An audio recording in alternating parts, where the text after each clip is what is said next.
या पुण्याच्या भागामध्ये मधून आम्हाला इंडस्ट्रीकडनं तक्रार येते की आम्हाला त्रास दिला जातोय, आम्हाला ब्लॅकमेल केलं जात आहे, आमच्याकडनं वसुली केली जाते.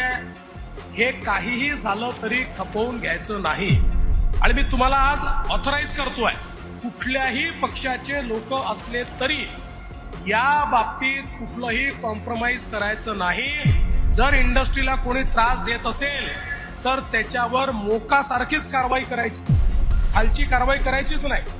काही झालं तरी उद्योगाला त्रास हा महाराष्ट्रामध्ये होऊ नये.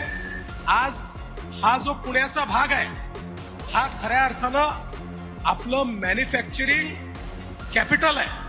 महाराष्ट्राचं मॅन्युफॅक्चरिंग कॅपिटल हे आमचा पुणे जिल्हा आहे. टेक्नॉलॉजीचं कॅपिटल आमचा पुणे जिल्हा आहे. आणि आता जगभरातल्या लोकांशी आम्ही इंटरॅक्ट करतोय त्यावेळी खूप मोठ्या प्रमाणात आपल्याकडे गुंतवणूक येते आहे.